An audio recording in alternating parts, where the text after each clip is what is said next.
Good afternoon. Glad to see you back. It's your boy, Ken McGee. On to some more topics. Other side of the wall, part two. But on this, I got some of the comments yesterday. I reviewed them, and you're right. A lot of that it's true because at the end of the day, we as a community or in general as a society have to be the change that we want to see. So I wholeheartedly agree with you on that, and with a lot of you on that. So I really appreciate some of that feedback, and as it continue to grow, as I continue to grow in my transition, I appreciate the love. Okay, now, oh yeah, blessed day to the Most High. Today, I'm gonna give you a little bit of insight about me, as far as me on that side of the wall too. Some of you that do know me know it's been a long journey, a very long journey. And for the ones that don't know me, I will give you a little bit of insight about me. Grew up in a pretty good home, mom, dad, strong family, close knit. And what started me to want to do this is a culmination of the things I've seen. I'm almost 40 years old. The things I've been through, from tragedy to triumph, to discouraged, to having courage, to being persuaded left and then going back right, actually growing up to actually learning right from wrong. And I thought I was an adult, but I wasn't an adult. I just got to the age and to the mentality where I'm really starting to mature. When I thought I was mature, I really wasn't. So, but I'm gonna give you a little bit about me and how I learned to transition from that other side of the wall. Okay. It started out, this is just a quick one. It started out from this side, being here. I got this covered because this is to protect the identity of a friend. So it started out here. I'm quite sure a lot of you know what that means, those type of pictures. So it transitioned from that.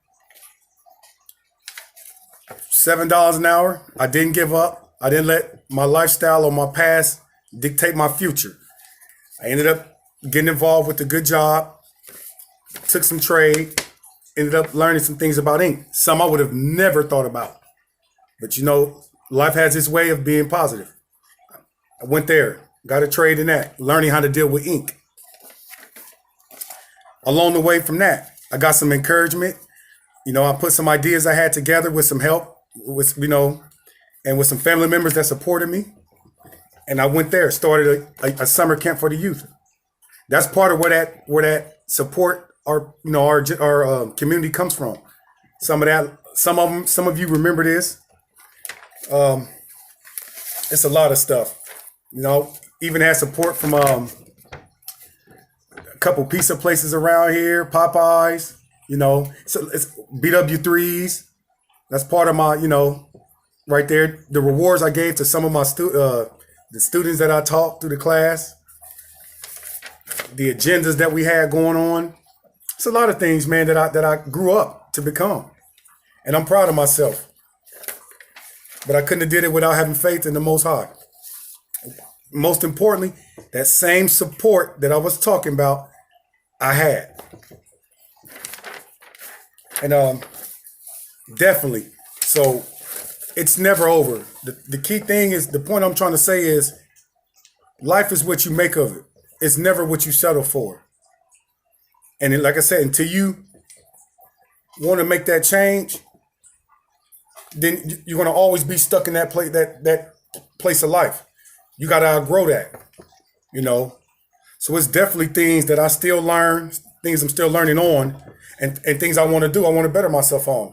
And like I said, if I could, I'm all willing to support anybody that's trying to do good.